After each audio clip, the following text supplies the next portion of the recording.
Bonjour tout le monde, j'espère que vous allez bien. Voilà, pour ceux qui ont regardé le tirage de l'horoscope lunaire, rebonjour. Donc c'est le tirage bien-être du 23 au 30 mars 2025. Et oui, ça y est, le mois de mars prend fin. C'est le printemps, on change. Donc voilà, nous allons utiliser l'oracle des Médéors pour travailler plus en profondeur dans les émotions. Voilà, puis comme d'habitude, je vous donne quelques petits conseils, tout ça.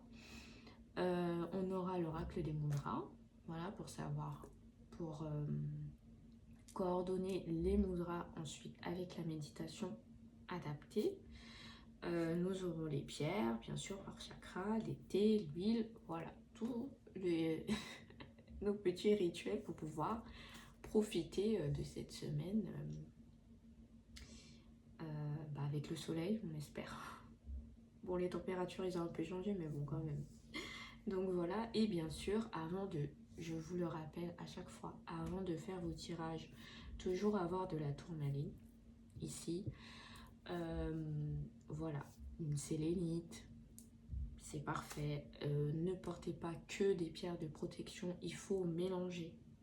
Voilà, pour avoir une harmonie, il faut que ça soit équilibré. Voilà. On allume notre encens. Alors aujourd'hui, moi j'ai pris celui-là. Voilà. Et alors vous avez vu, il y a les 7 chakras dedans. Et alors c'est pas placement de produit, mais bon voilà, ça peut vous aider. Si vous êtes intéressé par ce type d'encens, ça peut vous aider. C'est des repères. Donc plutôt que d'acheter des encens différents pour chaque chakra, là c'est pas mal. Vous en avez quelques-uns pour chaque chakra, pardon. Et moi j'ai pris celui de la gorge. Voilà, on m'a dit de prendre celui de la gorge. J'ai pris celui de la gorge. Voilà. Alors ça peut être un chakra qui peut être impacté pour cette semaine. On va voir ça. Donc voilà, on a toujours nos protections. Voilà, qu'on porte. Et c'est parti. Donc on va commencer par l'oracle des Médéors. Parce qu'il est pas mal, puisque bon, vous avez vu, bleu, c'est pour les chakras impactés, mais voilà qu'on doit travailler parce qu'ils sont refermés. En gros, ça veut dire ça. Donc, pour pas être influencé, moi, je vais fermer les yeux. Hein, sinon, c'est trop facile. Donc, on va couper en deux. Et du coup, on me dit d'aller ici. Donc, on va mettre ceux-là de côté. Et on va étaler comme ceci.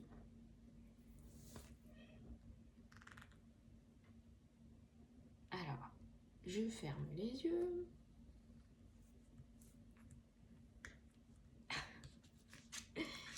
Là, et ensuite, je repars de ce côté.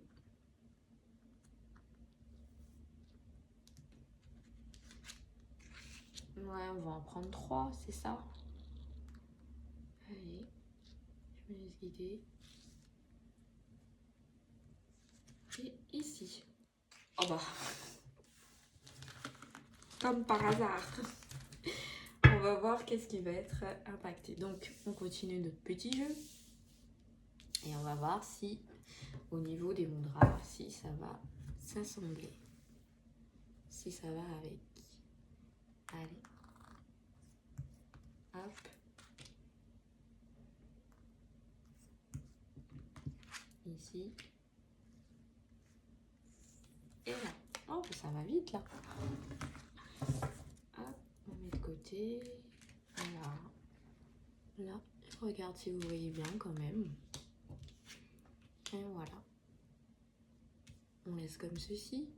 Alors, là, c'est bon et c'est bon. Nickel! Allez, on commence ici. On a la guérison. C'est vrai qu'il ressort assez souvent. Alors, je place mes doigts. Ça va être comme ceci. Si je ne me trompe pas. Voilà. Hop. Voilà, donc il faut bien que ça se touche. On essaye que ça se touche. Hein. Comme ça. Voilà, et je vais vous dire. J'ai grand tita. Allez, vous avez en vous des blessures plus ou moins profondes, plus ou moins anciennes qu'il est temps de guérir. Cette carte vous indique que l'heure est venue pour vous de tourner la page sur votre passé et d'écrire un nouveau chapitre de votre existence. Vous ressentez peut-être dans votre cœur du chagrin, de la tristesse. Certaines personnes vous manquent peut-être ou encore à l'évocation de certains souvenirs. Votre cœur se noue pourtant en lui le poids de ses blessures passées. Ah, et nous avons grosse avancée karmique. Eh, ça va avec, hein. Donc il est temps de passer à autre chose. On va voir, grosse avancée karmique.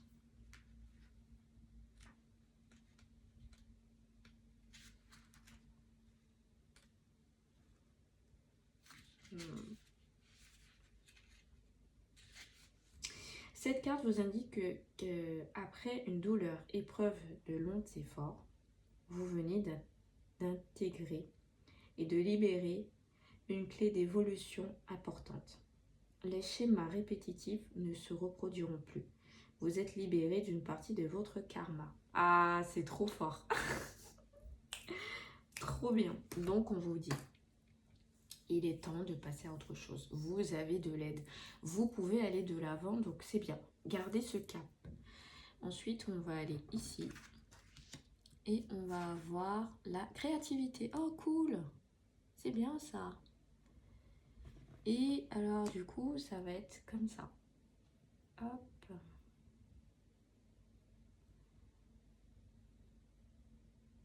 Ouais. Ça va être comme ça. Trop bien. Voilà. Allez, on va les voir. Sankalpa. C'est pas encore ça, hein? Oui, on lâche pas l'affaire. On va y arriver, on va y arriver. Allez.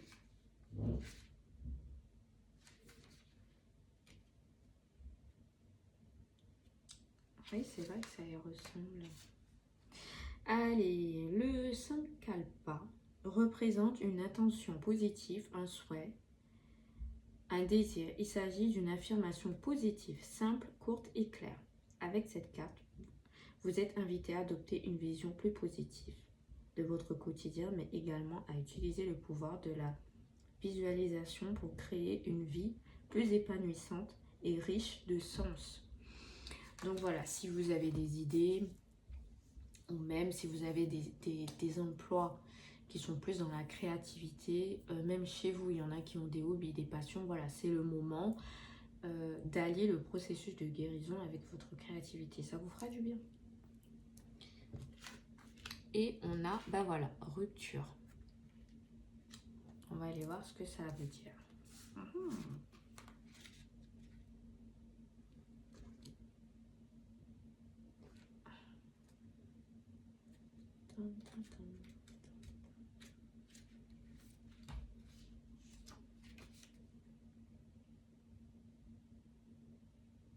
Cette carte vous indique qu'une rupture va avoir lieu. Ça peut être une rupture professionnelle, amicale ou amoureuse. Vous avez besoin de prendre du recul afin de faire le point sur cette situation ou cette relation. Ce laps de temps vous permettra d'y voir plus clair au sujet de vos besoins et de vos envies. Donc voilà, c'est pour ça que ça va avec la créativité. Il y en aura certains qui sont peut-être brimés ou qui ont des envies de changement. Et du coup, une rupture va s'imposer. Mais c'est une rupture qui est positive. Alors, pour ceux qui se disent oui, mais c'est peut-être une rupture amoureuse aussi. Mais elle peut être que positive pour vous. Voilà, si vous êtes avec une personne qui ne vous pousse pas vers l'avant, voilà. Mais bon, ça c'est propre à chacun. Et ensuite, on va avoir l'écoute. Donc, alors, comme ça.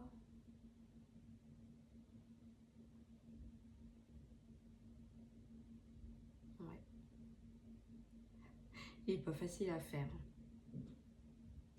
Parce que, oui, bah oui, c'est ça. Ça et ça. Voilà, c'est à peu près comme ceci. En tout cas, moi, je sens la connexion. Oui, oui, bah oui, mais bon.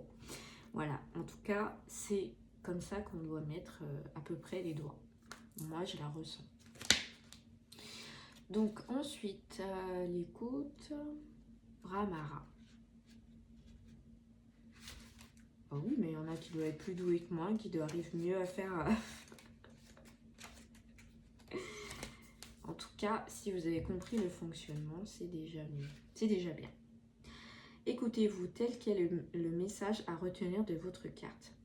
Il est important que vous respectiez votre rythme, vos envies et vos besoins. Cela implique forcément d'établir des limites et de dire non à certaines propositions, personnes, situations.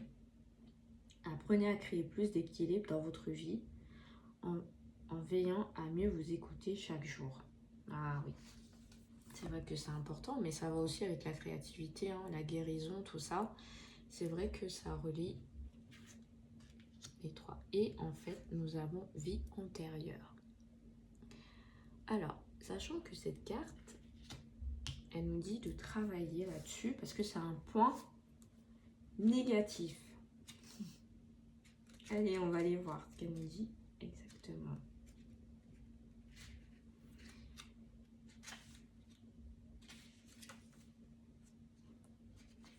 Alors, si vous avez tiré cette carte, votre oracle vous conseille de porter une météore. Bon, ça c'est pour ceux qui ont l'oracle et qui veulent voilà, porter les météores. Ce soin vous accompagne dans la libération d'une mémoire bloquante d'une vie passée. Il permet de couper le lien avec celle-ci et d'apaiser la charge émotionnelle qui y est été reliée et qui vous bloque encore aujourd'hui. Donc en fait, cette carte fait écho à celle-là, tout simplement. Et c'est pour ça qu'on vous dit, écoutez-vous. Donc il faut faire table rase du passé. Alors pour certains, il va falloir travailler, hein, libérer la parole. Parce que c'est trop, ça pèse.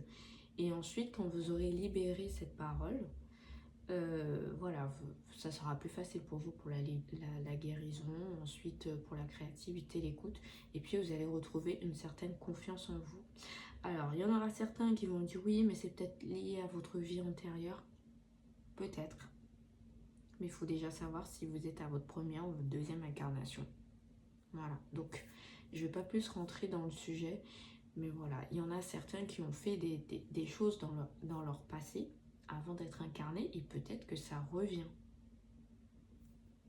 Votre âme, elle se rappelle. Logiquement, vous n'êtes pas censé vous rappeler. Hein. Je tiens à le préciser. Parce que votre mémoire est effacée. Avant de vous incarner, votre mémoire est effacée. Vous ne devez pas avoir de souvenirs. Mais il y arrive que quand vous rentrez dans l'éveil, entre guillemets, quand vous découvrez vos facultés et quand vous êtes dans le bien, j'insiste bien à le dire, et pas que vous êtes perturbé par les mauvaises ondes, les mauvaises entités qui vous racontent tout et n'importe quoi, qui se font passer pour vos proches, il y a des fois dans des situations où on va vous donner des indices sur votre passé. Mais en aucun cas votre guide est habilité à vous dire ce que vous avez fait dans votre passé. En gros, c'est interdit. Vous ne pouvez pas savoir. Donc, des fois que vous allez voir que dire oui, mais en fait, dans une autre vie, tu étais ci, tu étais ça, vous n'avez pas une garantie à ce que ça soit vrai. Parce que eux-mêmes, ils n'ont pas le droit de savoir. Sauf si, par exemple, vous avez fait quelque chose de très mal et que du coup, vous étiez connu dans votre passé. Parce qu'il faut savoir que les entités entre elles, elles voient votre âme telle qu'elle est. Pas votre incarnation. Donc des fois, ils vous connaissent et ils savent ce que vous avez fait dans votre passé. Voilà, donc ils vont peut-être venir et vous dire oui, mais en fait, t'as fait ci, t'as fait ça. Voilà, mais vous n'avez pas vraiment une garantie que ce soit vrai. Voilà, parce que même votre guide n'est pas habilité à le dire. Il n'a pas le droit. Ce serait trop facile sinon. Voilà, parce que une incarnation, c'est pour recommencer, c'est pour ne pas, voilà, c'est pour ne pas repartir dans ces travers qu'on a pu avoir. Et puis, c'est l'incarnation, c'est un test. C'est à savoir si vous restez dans le bien, si vous allez dans le mal. Voilà. Il y en a qui sont entre le bien et le mal. Il y en a qui sont dans le bien. Peu importe ce qu'ils feront, ils seront dans le bien. Mais il y en a qui sont voués au mal. Même s'il faut plusieurs incarnations, ils loupent l'examen à chaque fois. Voilà, on ne sait pas pourquoi, mais bon, c'est comme ça. Donc vous faites bien attention.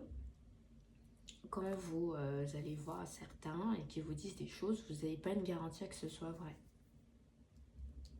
Voilà. Je pense qu'on a fait le tour. Voilà, je pense qu'il fallait insister bien là-dessus. Quand vous parlez avec vos proches, posez toujours les bonnes questions. Assurez-vous de savoir si vous parlez avec la bonne personne. S'il ne répond pas à vos questions et il répond à côté, donc c'est que c'est une entité qui s'amuse avec vous. Et malheureusement, vous êtes nombreux à tomber dans le piège. Voilà, encore une chose. Vous ne pouvez pas avoir 5, 6, 7, 8 guides. Ce n'est pas possible. Vous avez toujours un seul guide. Vous pouvez avoir votre famille qui vient vous rendre visite. Ça peut arriver. Mais voilà, les gens qui vous disent « Oh, mais tu as 5, 6 guides », non. Vous avez un guide qui est attitré. Voilà. Et il est rare que votre guide vienne vous voir. Normalement, si vous avez assez de taux vibratoire, vous pouvez établir la connexion. Mais si vous n'avez pas assez de taux vibratoire, alors il n'y aura pas de connexion. Pareil, si votre taux vibratoire il tombe il est dans le rouge, plus bas que le rouge, vous parlez avec les forces qui sont dans le mal. Voilà, ou vous allez parler avec beaucoup d'entités, vous n'allez pas comprendre pourquoi. Même quand vous allez partir dans le monde des rêves, vous allez atterrir dans des mondes qu'il ne faut pas. Même quand vous allez faire une méditation, sachant que la méditation est là pour vous élever, vous n'allez pas vous élever, vous allez tomber dans le néant. Ce n'est pas bien d'aller dans le néant. Je vois des vidéos où des gens qui disent oui, mais le néant c'est bien. Non. Le néant c'est pour ceux qui sont dans le mal. Donc voilà, je vous laisse sur ces belles paroles et je vous dis de profiter en tout cas, de vous détendre, de vous changer les idées. Si vous n'êtes pas apte en ce moment, vous êtes triste, vous êtes déprimé, ne vous mettez pas dans le spirituel. Prenez le temps de guérison, de vous reconstruire avant de vous y remettre. Parce que du coup, vous allez être influencé par des forces négatives. Voilà, mais profitez, c'est ce qu'il faut faire. Gros bisous et à la... Ah oui, je vous ai pas dit les chakras impactés, pardon. Donc vous avez le chakra de la gorge, plexus solaire. Voilà pourquoi on m'a dit de prendre pour le chakra de la gorge. La gorge, on a l'aigle marine. Nous aurons le plexus solaire, du coup. Moi, je pense à la topaze. Le chakra racine, japs rouge. Mais voilà, après, si vous avez déjà vos pierres qui sont adaptées, vous les utilisez. Alors en thé, je pense qu'on peut avoir la menthe, le gingembre, la cannelle. Voilà pour les différents chakras, mais vous pouvez le mélanger. Si le goût ne passe pas, voilà, vous faites un chacun. Un coup la menthe, un coup le gingembre, un coup la cannelle, bien sûr. Et l'huile, on a la vétiver. Alors, il faut que je vous redonne les propriétés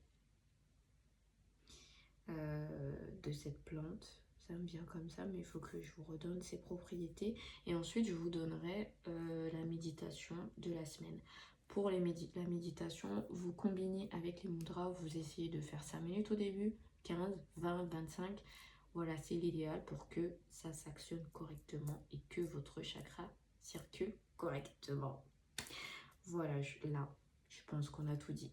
Moi, je vais vous laisser et je vous dis à la semaine prochaine. Gros bisous.